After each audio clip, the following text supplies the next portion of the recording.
2절, 2절 말씀만 보겠습니다. 한 목소리로 함께 합독합니다. 시작. 그러므로 사랑을 받은 자녀같이 너희는 하나님을 본받는 자가 되고 그리스도께서 너희를 사랑하신 것 같이 너희도 사랑 가운데서 행하라. 그는 우리를 위하여 자신을 버리사 향기로운 제물과 희생 제물로 하나님께 드리셨느니라. 아멘. 새해도 이제 얼마 남지 않은 이 에베소서 강의 계속 이어가겠습니다.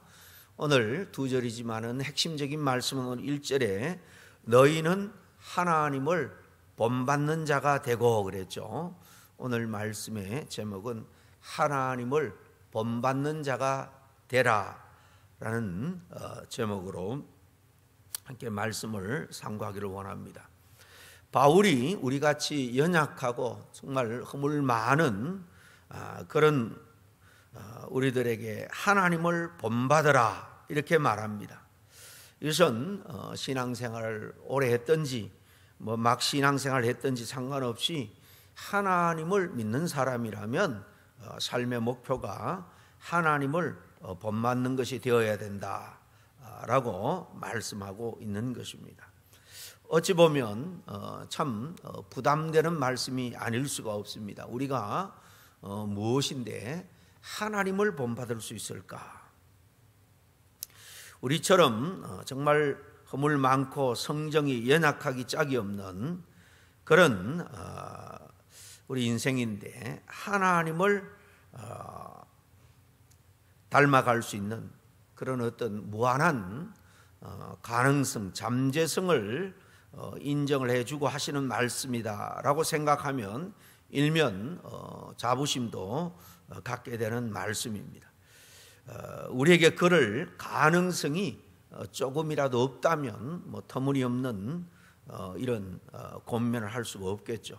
그러나 우리가 힘쓰고 또 성령의 은혜를 덧입을 때에 우리는 조금씩 하나님을 닮아가게 될 줄로 믿습니다. 누군가 우리에게 신앙생활을 어떻게 하는 것입니까? 라고 묻는다면 신앙생활은 끊임없이 하나님을 본받는 것입니다. 이렇게 대답해 줄 수 있을 것 같습니다. 구체적으로 용서는 어떻게 합니까? 어떻게 또 사랑합니까? 성경에 그런 말씀이 있는데 그런 물음을 우리가 들을 때에도 똑같이 하나님을 본받으세요. 그렇게 대답할 수밖에 없을 것 같습니다. 우리 성도들의 윤리적인 삶의 목표, 기준이 뭔가 할 때에 그것은 하나님을 본받는 것입니다. 하나님이 우리를 구원해 주신 목적도 크게 보면 바로 하나님을 본받는 자가 되는 거예요. 결국 그렇게 해서 우리가 하나님과 같이 영적으로 교제하고 그렇게 하나님 나라에서 동고동락할 수 있는 그런 위치까지 올라가는 것. 하나님을 계속해서 알게 모르게 본받아 감으로 구원을 이렇게 완성해 갈 수 있는 것입니다. 하나님을 본받는 것, 또 다른 의미로 생각하면 그것은 하나님의 형상을 회복하는 것이다. 그런 의미로도 이해할 수 있습니다. 이 본받는다 그럴 때 이 본받는다라는 말의 원어 헬라어는 미메테스입니다. 미메테스. 여기에서 이 영어로 본받는 자, 모방자, 이미테이터가 나온 것입니다. 이것은 창세기 1장에 사람을 창조하실 때의 장면을 떠오르게 하죠. 하나님께서 모든 만물을 말씀으로 창조하십니다. 특별히 인간만은 하나님 특별히 손으로 흙을 들어서 빚고 창조를 하죠. 이 인간을 창조할 때 하나님께서 물론 모든 피조물도 그렇습니다만은 삼위 하나님 성부 성자 성령님이 아주 신중하게 의논하고 그렇게 사려 깊게 우리 인간을 만든 것을 볼 수 있습니다. 과연 우리 인간을 어떤 존재로 창조할지 성부 성자 성령이 함께 의논하여 만들었다는 것입니다. 그래서 창세기 1장 20절에 보면 26절에 보면 이렇게 성경은 기록하고 있죠. 하나님이 이러시되 우리의 형상을 따라 우리의 모양대로 우리가 사람을 만들고, 여기 무려 하나님이 인간을 당신의 형상대로 만드는데 우리의 형상, 또 우리의 모양대로 우리가 만든다, 이렇게 우리란 말이 3번씩이나 반복해서 나옵니다.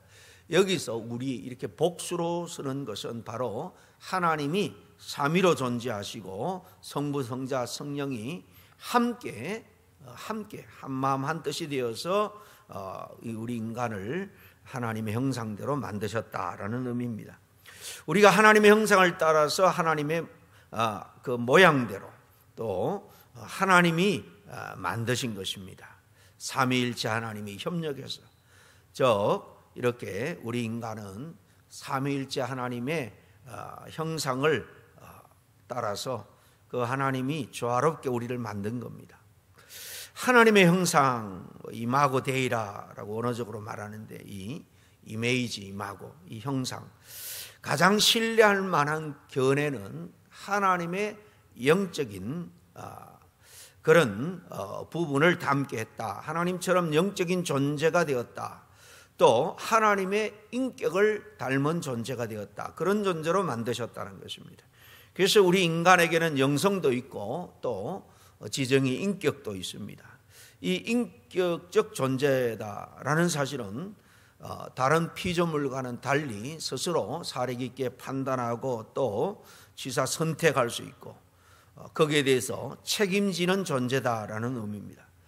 다른 피조물은 그 본능에 따라서 움직이지만은 우리 인간은 그 어떤 피조물보다도 사고하는 기능, 깊이 사고해서 판단하고 행동하는 그런 특별한 존재입니다. 이런 인격적인 존재는 바로 자유로운 의지를 가지고 있기 때문에 가능하죠. 그렇기 때문에 누구도 강제하거나 억압할 수가 없습니다. 한 사람 한 사람이 독립적으로 자유의지를 발동해서 모든 것을 판단하고 결정할 수 있는 것입니다. 만약에 어떤 과학자가 로봇을 만들고 그것이 단순한 프로그램에 따라서 움직이는 것이 아니라 스스로 학습하고 그래서 스스로 판단하고 선택하고 결정할 수 있는 그런 로봇을 AI 로봇이라 그러죠. 얼마나 탁월한 존재인지 모릅니다. 우리 인간보다 앞으로 더 탁월한 능력을 발휘할 거예요. 지금도 그렇습니다. 우리가 우리 작은 머리로 암산한다고 그래봐야 몇 자리까지 할 수 있겠습니까? 그러나 로봇은 아주 어마어마한 그런 데이터들을 동시에 그가 처리해내고 또 그거에 따라서 또 어떤 결정도 할 수 있는 게 로봇인데요. 정말 탁월하지만은 반면에 만든 인간에게는 굉장한 위협이 될 수 있습니다. 만든 인간에게 그것이 도전하고 반역할 가능성이 충분히 있다라고 말합니다. 지금 이 로봇 학계에서는 AI 로봇이 굉장히 발전해 있는데 지금 25년이죠. 30년쯤 되면은 사실 이 AI 로봇 때문에 인간이 직접 공격을 받을 수도 있다, 그런 전망을 내놓고 있습니다. 사실 이러한 위험에도 불구하고 하나님은 사람을 인격적인 존재로 창조했고 그들에게 자유의지를 부여한 것입니다. 그리고 자신에게 주어진 탁월성으로 하나님만을 예배하고 자발적으로 하나님의 뜻을 잘 분별해서 순종하며 살기를 원했죠. 그런 의미에서 우주 모든 만물 중에서 사람만큼 가치 있는 것은 없습니다. 그렇지만 하나님의 형상대로 지음받은 우리 인간들 타락하게 되죠. 타락함으로 하나님의 형상을 상실한 겁니다. 더 이상 하나님을 본받는 자가 아니라 타락하게 한 그 미혹자, 죄를 충동질하는 사단, 이 악한 사단을 본받는 자가 되어서 사단이 이끄는 대로 살아갑니다.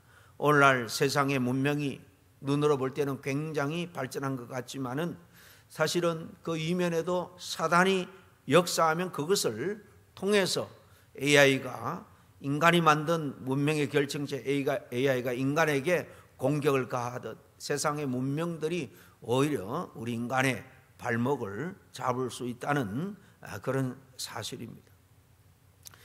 이 사단처럼 우리 인간들은 결국 문명을 꽃피운다고 말하지만은 나중에 가보면 정말로 우리가 썩어질 것을 추구하고 자기 욕망만을 실현하기 위해서 그렇게 경쟁하고 착지하고 그러다가 스스로 자멸할 수밖에 없다라는 그런 사실을 깨닫게 될 것입니다.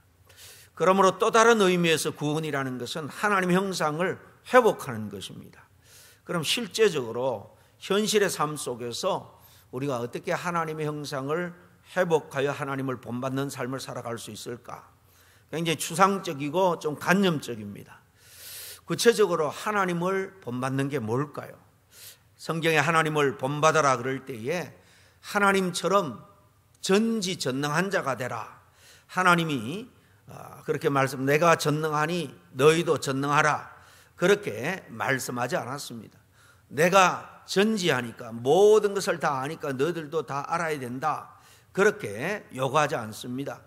신학자들은 이 하나님의 전능성, 하나님의 전지성, 편재성 이런 것들은 우리 어떤 피조물, 우리 인간과도 함께 나눌 수 없는 하나님만의 독특한 속성이다. 그래서 이 조직신학에서는 비공유적 속성이라고 말합니다.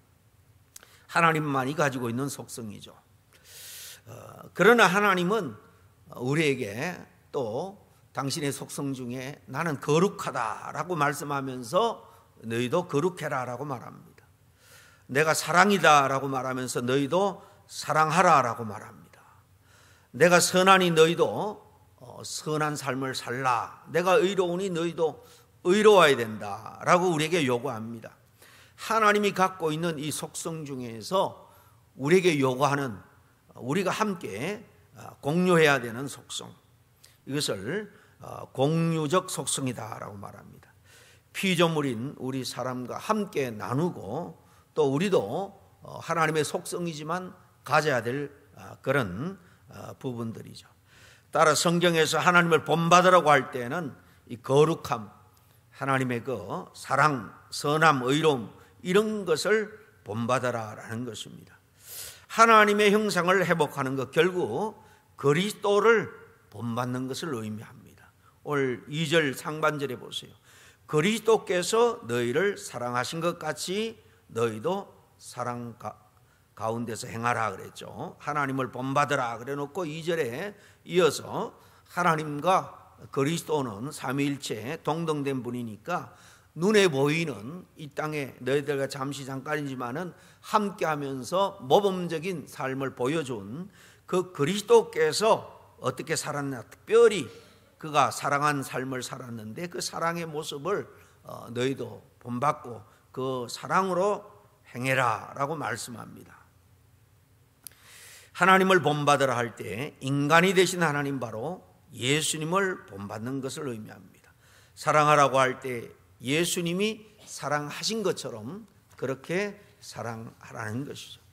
어떻게 그러면 예수님께서 사랑하셨는가? 이어지는 2절 하반절에 보니까 그는 우리를 위하여 자신을 버리사 향기로운 제물과 희생 제물로 하나님께 드리셨느니라 그랬습니다. 우리를 위해서 자신을 희생하신 희생적인 사랑을 말하는 거예요. 사랑이라는 것은 사랑하는 대상, 사랑하는 그 사람을 위해서 자신의 것을 사실 희생하는 것입니다. 희생 없이 사랑할 수 없어요.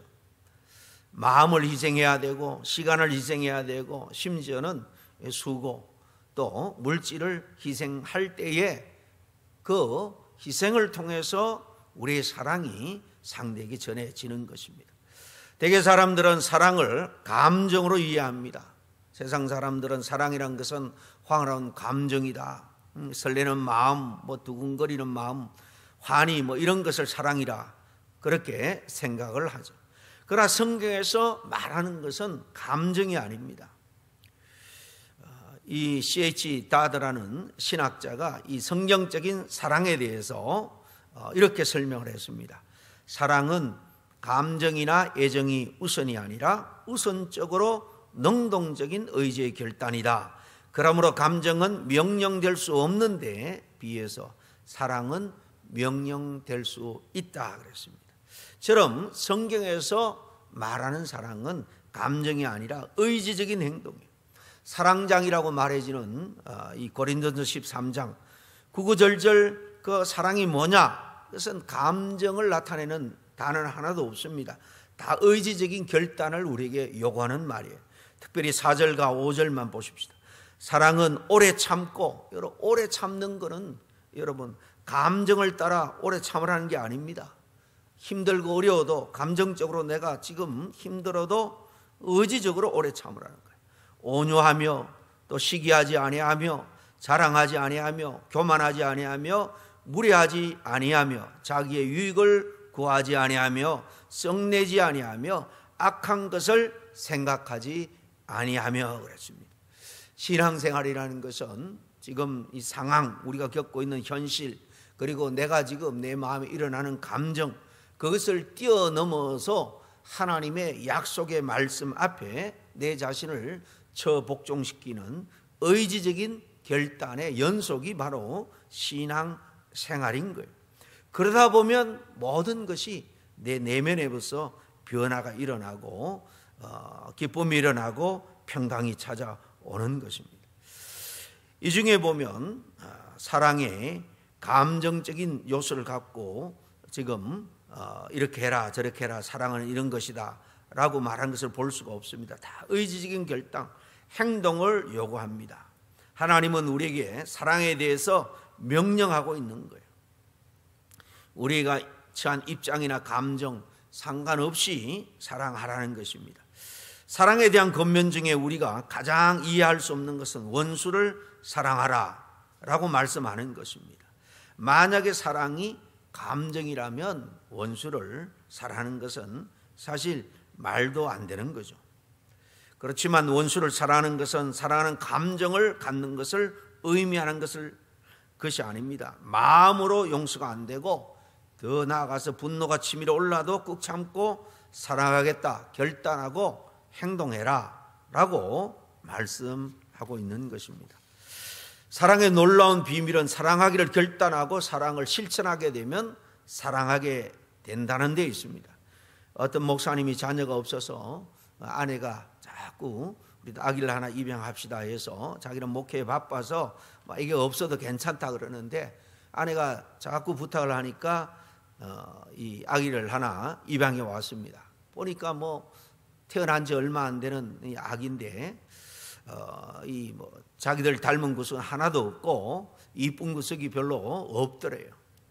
그렇지만은 아내가 그 아기를 정말 귀하게 키우는 것을 보고 나도 아빠 노릇을 해야 되겠다 의무감 책임감으로 자꾸 그 아이를 사랑해주고 그렇게 안아주고 그렇게 하다 보니까 자기도 모르게 자기 안에 사랑의 마음이 깊이 넘치더라라는 것입니다.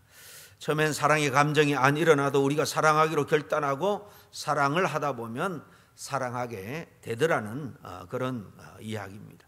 의지적인 행동의 사랑, 꼭 무엇 때문에 사랑하는 조건적인 사랑이 아닙니다.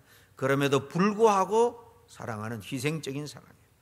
하나님께서는 우리가 사랑할 만해서 사랑한 게 아닙니다. 로마서 5장 8절에 뭐라고 말합니까? 우리가 아직 죄인 되었을 때에 여전히 우리가 뭐 변해서가 아니라 여전히 죄인으로 살아가고 있을 때 독생자를 보내 십자가에 죽게 하심으로 자기 사랑을 분명히 우리에게 확정해 보여줬다는 것입니다. 죄인 되었을 때, 원수 되었을 때 사랑한 거예요. 하나님은 원수 되었던 우리를 사랑하기로 작정하고 우리를 죄에서 죽음에서 구원하기로 작정하고 예수님을 보내 십자가에 죽게 하신 것입니다. 이 사랑으로 말미암아 우리는 구원을 받았고 하나님의 자녀가 되었습니다.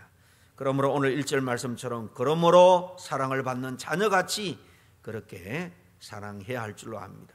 사랑하는 주님처럼 자기 자신을 이렇게 희생하는 거예요. 희생 없는 사랑은 사랑이 아닌 것입니다. 우리가 이렇게 오늘날 편안한 자리에서 함께 예배 드릴 수 있는 이유는 뭐 우리 믿음의 우리 교회 앞에 어른들이 무슨 물질이 넘쳐나서 여유가 많아서 그런 게 아닙니다. 교회를 사랑하고 하나님을 사랑하고 그렇게 사랑하는 그 마음, 그 사랑으로 희생했기 때문에 가능한 것입니다. 우리도 받은 사랑을 돌려주기 위해서라도 교회와 이웃을 사랑할 줄 알아야 될 줄로 믿습니다. 함께 기도하겠습니다. 하나님 아버지 감사합니다. 새해 첫 번째 메시지로 주님을, 우리 하나님을 닮아가라라는 이 말씀을 우리 가슴에 새기고 날마다 우리 자신을 정말 우리의 모든 여건과 우리의 생각 감정을 복종시켜 정말 말씀 앞에 순종함으로 주님께서 원하시는 그런 거룩하고 의롭고 선한 모습이 우리 안에서 점점 정말 내면화되고 정말 체득될 수 있도록, 그래서 인격화될 수 있도록 주님께서 도와주시옵기를 간절히 바라고 원하며 예수님 이름으로 기도하옵나이다. 아멘.